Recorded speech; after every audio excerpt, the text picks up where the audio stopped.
I'll tell you, the wind is brutal today. That is a sentiment probably shared by a lot of people today in New Hampshire.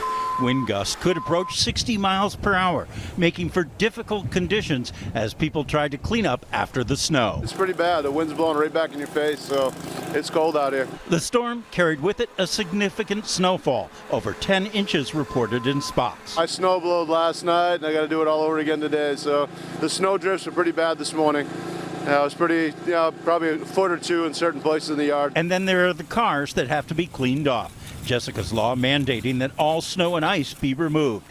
Just up the road, Al Larson was getting his exercise. In my retirement, this is how I spend my time during the winter. And this is a proper New England winter this year. Although Al admits he is entertaining thoughts of getting a snowblower, something another neighbor was putting to good use. His wife was shoveling and saying so far there haven't been any real problems. The wind is what we expected. Hopefully it's not doing too much damage. We didn't have too much ice on the branches. So hopefully that'll take care of having some fallen branches and lack of power. Peter DePergola says he normally shovels for some exercise, but for this storm he's grateful his snowblower started.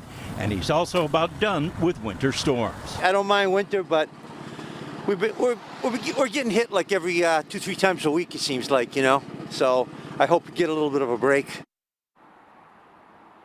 The high winds are expected to continue through tomorrow, so bear in mind if you do need to travel, you could encounter some of those whiteout conditions like we did when we were out just driving around.